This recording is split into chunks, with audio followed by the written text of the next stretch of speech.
mga kanso, ako pa si Paolo. Ngayon, dadaanan natin ang mga pinanood ko recently. Ito ang hashtag PNP Pinanood ni Paolo. Ito yung ginawa natin dati.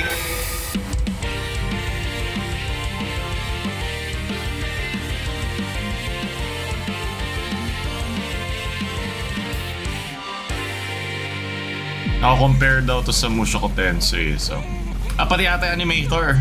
Intro na ano to Demon Slayer. Gusto ko lang daanan natin ngayon ang mga nagustuhan ko sa mga pinanood ko. Marami pa naman ibang pinanood. Pero ito yung mga gusto ko i-share sa inyo na subukan nyo din panoorin. Lalo na nung holidays ay nakahabol ako sa mga gusto kong panoorin. So isa na dito yung Pluribus, yung Sentenced to be a Hero na kalalabas lang kamakailan, at syempre Stranger Things. So simulan muna natin sa Pluribus. Para sa ChatGPT level ng intellect or ng knowledge, kasi para siyang nasa isa kang post-apocalyptic na science fiction na itong si Rhea Seehorn o si Carol Sturka ay immune dun sa virus na pumunta dun sa mundo. So isa siya sa mga hindi naapektuhan. At ang nangyayari dun sa naapektuhan itong virus na ito ay nagiging para sa isa silang hive mind. Wala na yung tao at nagiging iisa na lang sila lahat. Nakakatawa siya at nakakatakot din. Gawa rin ito ni Vince Gilligan. So kung alam niyo Breaking Bad, Better Call Saul, alam niyo yung mga style niya ng pag-video at gustong gusto ko sa kanya yun Kasi para nagtatry siya ng kakaiba, hindi lang siya yung mga usual shots, at nagustuhan ko dito na gumawa na naman siya ng parang protagonist na nakakainis din to some extent. The same with Walter White at ni Saul Goodman, di ba? So, naalala ko lang siya dito. So, isipin mo na lang nagising ka lang isang mundo na yung mga taong yun ay wala na. Hindi na sila yung mga kilala mong tao. Pero, naaalala pa ng virus kung sino to mga taong to. Nakikipag-usap at communicate sila sa'yo na parang kilala ka ng lahat ng taong ito. Ang ganda niya para sa ChatGPT na yung sinearch mo dun sa isang AI, alam niya lahat ng mga decisions nung AI na yun all throughout yung buhay niya. So pag kinakausap mo siya, ang eerie niya at ang unnatural. Kasi nakuha nila to dun sa isang parang signal ng cytosine, kinosine, kerosene, di ko alam. Basta parang yun na nakuha ng parang military, scientific na parang body or organizations na nakakita ng signal na yun at pinasok ng mga daga. Sa mga dagang ito, nagkaroon syempre, as usual, pag mga post-apocalyptic sa mga ganong klaseng environment, nakagat siya nung daga, yung isa sa mga scientists. So, yung simula doon, nakalat nila yung virus via kissing, didilaan, kiss lang. Pero hindi nga siya parang zombie-esque style na parang horde ng mga tumatakbo. Talagang literal, lalapit lang siya, i-kiss niya. Sobrang nga siya, parang kontra sa mga nakikita sa mga post-apocalyptic type of horror na parang lahat namamatay, lahat madugo. Ito, ayaw nila may namamatay na tao. Kasi mababawasan sila ng knowledge, mababawasan sila ng mga kamay na tutulong para i-rebuild yung kanilang bago na parang host. Kasi para silang parasite ko isipin Pero dahil dito, walang crime. Kasi isa lang utak nila So, iisa lang lahat, naiintindihan ng lahat Pero kasi itong virus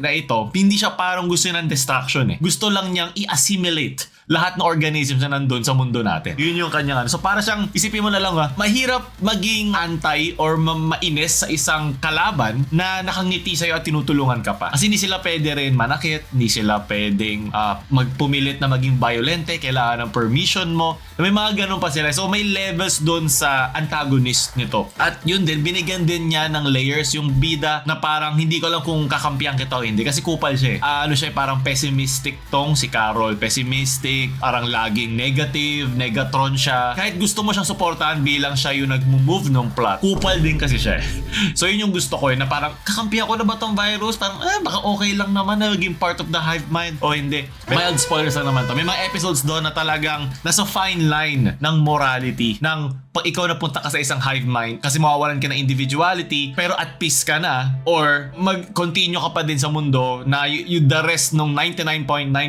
ng germs o ng mga tao na yon ay iisa lang utak. Well, hindi isa, lahat ng collective na utak na meron lahat ng tao. So, yung kausap mo na bata, doktor din siya rin yung grandmaster ng chess ng 2019, siya rin yung addict kung saan, iisa lang sila lahat kasi utak nila lahat connected together. So, yung parang parang point nito is paano sila nagko-communicate at kung paano magagawa ng bida na maibalik sa dati. Or kung dapat pa bang ibalik sa dati. So, kung pag-usapan yung part ng, siguro sa last few episodes ito, nun sa isa sa mga immune na gusto na rin maging part nung collective mind. Hindi naman dahil ayaw na niya mabuhay, pero parang naman siya parang intrigue siya o interested siya maging part itong piece ito hive mind na ito. So parang nag-start lang yung episode na mayroon siyang parang hawak-hawak na kambing na inaalagaan, pet niya. Tapos Tapos nung nakahanto siya ng way para ma-infect siya, hiningi yung kanyang stem cell para pag-aralan ng mga scientists, para magawan siya ng parang antidote or like way na makapasok sa katawan ng mga immune. So gumana na nga kasi parang mangingisay ka saglit. So gumana. At makikita mo doon at the end, nung bumalik na siya, alam na nung collective mind na naging part na siya ng kanilang hive mind, wala na siyang pake doon sa kambing niya na pet. Makikita mo na yung kambing tumatakbo sa kawalan, parang nasya na yung nag-aalaga sa akin. Kasi nawala ni individuality. Kasi yun nga yun ang nagko-connect sa mga humans diba? Sa isa't isa, yung kanilang deep-rooted connections na hindi naiintindihan ng virus. Hindi naiintindihan pa yun kasi meron silang lagi tinatawag na biological imperative na hindi ka kami mabuti masama, kinakailangan lang namin to gawin. So para iniisip ko nga dito, para pag meron na merong mental instability or nababaliw, kaya ba niyang parang kumawala dun sa hive mindset? Kaya ba niyang kumawala dun sa parang neurons sa utak niya? Or finifix na ba agad ito nung virus para makonect agad sila lahat into one hive mind na pinag-iisipan ng mga utak na ito? Hindi nga ako mahilig sa sci-fi pero gustong gusto ko yung premise na isa tong kalaban na hindi kalaban kasi parang tinutulungan din niya humanity. Pero humanity pa ba siya kung ibang organism ang nagko-control sa'yo? So nagustuhan ko yun. So bibigyan ko siya ng 9.5 out of 10. Yung 0.5 lang, ayoko lang yung ending. Hindi sa ayoko na pangit, hindi ko lang siya nagustuhan kasi baka feeling ko may mas maganda pa doon. Meron pang mas hard-hitting na ending para doon kasi callback kasi siya sa isang episode before, pero yeah, yun siya. So dapat sa pinanood ko, sunod ay yung Stranger Things. Well, hindi pa ako tapos Stranger Things, halfway pa lang ako. Pero finale din kasi siya ng isang matagal na talaga nag-boom ng Netflix throughout the years. So dito na naman tayo sa Purok Hawkins. Umanda na sila, mas emotional na. Well, ako naman kasi ang Stranger Things sa akin, hindi naman siya parang ganong kalalim para pag-isipan. Enjoyin mo lang. Medyo campy ba nilang mga lines. May mga linya doon na parang kailangan pa ba sabihin yun? May mga ganon. Pero na-enjoy ko naman siya. Halfway pa lang ako. Hindi ko pa alam yung mangyaring mga ending doon. Pero minsan nagtataka ako kung bakit siya ganun kalaking sobrang phenomenon niya sa Netflix. Pero hindi naman siya pangit Na-enjoy ko pa rin naman siya. Siguro din siya, parang may nostalgia din siya sa mga karamihan ng mga nanonood kasi 80s yung setting at yung mga horror niya. Ngayon kasi ang last season ngayon, si Vecna / Henry. Ito bang si Henry ay si Vecna pa rin ba? Well, may mga spoilers naman talaga dito. Ay na-capture na daw. So, papanoorin ko pa after to pagkatapos tong review na ito. Pero na-excite ako i-explain sa inyo yung mga nangyari dito sa mga pinanood ko. Tapos yun rin, may naman talaga ako magtapos ng mga series kahit minsan parang na lang. Marami kasi maumaangal na yung final battle daw doon ay mas maganda pa sana. Pero tingnan natin, ako mismo, babalikan ko kayo dito. Sobrang dumi ni Vecna, napaligo ako. Yung Stranger Things para siyang VR, pero sa 80s na American history. Talaga natatawa ako pag pinapanood ko talaga na pinupunta niya itong mga batang to Nahihirapan na siya iwasan yung mga PDF file allegations sa kanya Pero meron naman mas malalim pa na bakit niya kinukuha itong mga batang to. Panoorin niyo na lang din. Eat, work, sleep, reproduce, and die. Ayoko mabigyan na spoiler yung mga last few episodes pero meron sila mga on and off kung nagustuhan ba ng tao yung ending pero pwede pang mas maganda. Pero ako overall okay naman siya kahit medyo campy ba mga usapan doon. Ano naman siya parang pang family na klase ng horror. Ang daming ang jump scare. Daming ang yung sobrang lakas na glaring na audio na talagang para lang gulatin ka. Na walang ibang purpose kundi gulatin ka lang din. So bibigyan ko siya ng mga 8.5. 8. Masyado na mabait siya 8.5. Makadali na ako sa upside down. Okay lang naman yung 8 niya para lang matapos na rin yung series na ito. Okay naman siya, na-enjoy ko naman. Siguro medyo nakulangan lang ako sa paglabas ng power ni Will. Parang nakapatay siya ng 3 Demogorgon. Okay, congrats. Pero sobrang tagal binild up yung kanya magiging parang purpose doon sa buong series. Sana talagang hinammer down pa talaga nila yun. Binigyan pa niya lang mas malaking scope, mas matinding, marami saray pa siyang pwede magawa. Agad doon lang kinaya niya. So doon ako medyo parang yun lang. Kailangan pa isiksik yung iba pang powers. Maganda pa sana yung magnitude nung paano niya i-flex yung powers niya. Yun lang yung nagkulang ako. Kasi isa ko pa pinanood siguro Gachiakuta sa payo na tinapos ko na rin yung last season. Ganda naman din siya. Maganda rin yung kasi siya parang ginagawa niyang weapons, yung mga basura. Parang tayo, pag ginagamit na tayo as investment. Kailangan tayo. So, yung grand reveal sa dulo nun, yung mga sa kanyang pangalan, ano connection niya dun sa Watchmen series, maganda rin naman siya. At gusto ko rin yung kanyang animation. Kasi animation niya, yung mga animated creators nila ay parang galing sa mga kilalang studios. Alam ko yung director nito, naging assistant siya sa iba pa mga kilalang director. So makikita mo yun sa kanyang art style, yung kanyang buhok, yung parang may kapal. Gusto ko yung way at syempre yung mga mata. Kasi dati, syempre lumaki ako sa Naruto, yung mga mata talaga nila ay big deal at yung strength. Ito, aesthetic lang. Walang connect yung mga mata nila pero makikita niyo yung mga mata sa Gachiakuta ay sobrang detailed at may personality na nilalagay doon sa mga mata nila. So nagustuhan ko to sa Gachiakuta. Okay naman siya, ganda rin yung action. Para lahat ng mga pinanood ko ay pantanggal nung antok na nakita natin sa One Punch Man, yung mga ibang episodes doon ngayong recent na season. So di ko pa siya pinapanood lahat. So saka na natin dadaanan yung pag dumami pa yung mga likes itong mga ganitong klaseng videos. Hindi ko lang trip yung mga ganito, nag-i-up lang ako sa mga pinapanood ko.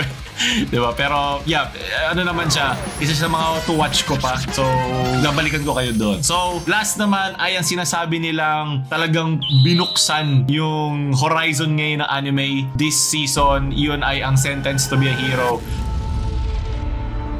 So yung Sentence to be a Hero, as the title implies, ang pagiging isang hero ay hindi na parang honorable. Hindi siya parang, congrats, ito yung harem mo dahil isa kang hero. Diba? Maraming ganun mga isekai. Kita na, mga walang kwenta sa totoong buhay, may isekai, tapos magkakaroon siya ng harem na for some reason ay nagpo-phone over sa kanya. Ito naman, nag-start tayo sa isang hero, pero sentence siya maging isang hero. Di sila namamatay. Kailangan nilang mamatay at i-resurrect sila dun sa mundo nila para tumulong sa kung ano ng mga bagay. So ginagamit ito sa mga kriminal na may mga talagang sobrang lala na mga ginawang krimen. So lagi sila nasa harap ng labanan para igilan ang demonic forces or yung Demon Lord. Demon Slayer. Pero sa Snow. 早く追いかけないと棺が Ulo ba yun? こちらから飛び出す合図を Nope. Then, patay na ako sa loob. May narinig mo yung tropa mo na, man, New Year, New Me, tapos nakatay ka lang sa kanya. Yung best ba ito sinasabi? Dito naman, so para sila mga disposable lang na mga panlaban o armas sa war na ito. So dito si Silo, dati siyang knight. At siya ay sinentensyahan maging hero kasi pinatay niya yung goddess niya. So makikita mo dito na yung parang mga scenes dito throughout ay ayaw niya dun sa goddess na napulot niya dun sa isang transport party na dinadala isang goddess kasi weapons nga sila, goddesses, yung mga heroes ito, mga weapons sila dito sa war na to eh. Buhay pa? Gago. Copyright. The fuck? Mage ba to? Goddess sa kanya. Parang ito yung batang version nung sa isa ko pang pinapanood, yung Priscilla. Parang ito siya kung tumanda eh. Copyright. Yes, mayroong nakasalamin. May insert ko sarili ko sa kapugian niya. Copyright. Yon, puta sa wakas. May hot waifu na. Si Captain Kivia. Oh, yeah. Puta yan na nakakanak ng tadpole. Gago, may barrage. May tatagos din. Okay na. Okay. So, makita itong Demon Lord. Pag ito, oh my god. Yung ganong creepy na, parang mold spore shit. 47個オードコギ Hindi ko ba seryoso yung pangalan? Ongogi.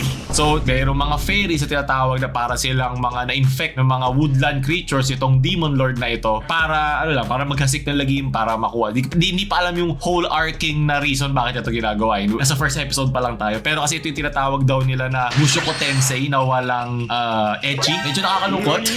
Pero nagigets ko kasi meron nga siyang studio behind it na may mga animation dito na kaparehong-pareho doon at yung art style din, parehong-pareho din. Pero ang ganda niya. Ang ganda nung CGI. Nagulat nga ako na ang CGI nag-evolve na eh. Hindi na siya kasing lanky or kasing bato nung dating mga Berserk na mga revivals sa ginagawa at iba pang mga CGI episodes sa Overlord. Minsan may mga ganon na ang tawag din, makikita mo lang ang ganda-ganda ng animation ng 2D. So biglang boom, may CGI doon na parang kala mo in AI. So at least nakita ko na nag-evolve na rin ng CGI, naging mas fluid na siya, yung mga motions, ganyan. And dito naalala ko dito si Gilgamesh dun sa Fate Zero kasi nagiging weapon or nagbibigay ng weapon itong mga goddesses na ito. At yun na naman yung same trope nung parang may loli na malakas kasabay nung bida na cool. Naalala ko dito si Arifureta rin kung naalala nyo siya.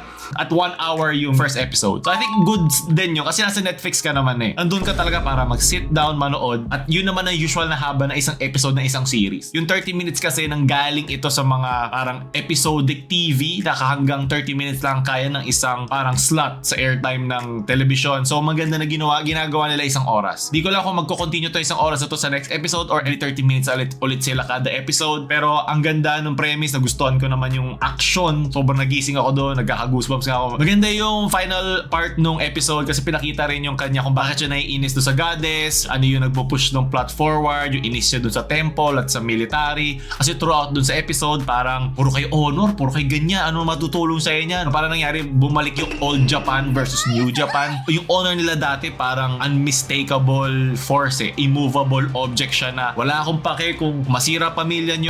勇者か May titi dyan. At lapak. Puta, meron siyang kanon. Boom. Bumibigay sa kanya. Tangina, ayaw pala.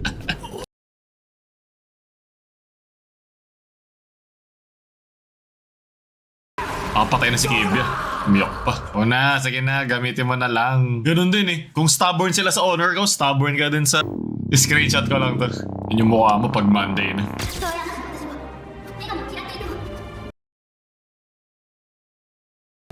Wah, 私はあなたに勝利を約束します ano pala to? Si Rem pala to eh. Yan na, kunin mo na. Ano, sa mabubuo tong sword niya pag kinuha na niya. あなたに女神の力 人生が台無しだ Yun! Yung dati niyang goddess. Copyright, copyright, Weapons ba yan? copyright, Lol. Go animator. Naalala ko dito, ano? Gago. Pinanood ako ganito yung puro sword yung atake na. Fate Zero. copyright, copyright, copyright. Evangelion anime is this. Tapos. So hindi sila... Alam ko nawawala yung spores pag namatay na yung boss. その手で殺したのです Hindi yan. May backstory to kung bakit. Damn! Let's go! So nagustuhan ko siya kasi ibang-iba siya sa usual na mga Japanese tropes na meron ng mga anime. So, okay naman siya. Ngayon gusto ko malaman doon kung sino yung kumakausap sa kanila eh. Doon sa kanilang parang collar. Kasi hindi sila pwede umalis doon sa missions eh. Kasi nga diba sentensyahan sila. Kung umalis sila sa mission, parang mapapatay ata sila, mapapasabog ata yung leeg eh. Para siyang sa Alice in Borderland na pag umalis ka doon sa rules, hindi ka sumunod sa rules, umalis ka doon sa lugar, sasabog yung leeg mo at out ka na. So parang ganun din yung vibe niya. Hindi ko pa mabigyan ng score itong Sentence to be Hero kasi papanoorin pala. Pero yeah, siguro in a month or two, babalik ko to. Tignan natin yung mga pinanood ko na before at yun natin PNP. Ano ba maibusto nyo mga panoorin ko? Comment nyo lang down below. Kayo, ano mga pinapanood nyo ngayon at bakit nyo nagustuhan? So, yun lang. Paul na mamaalam. Shoo!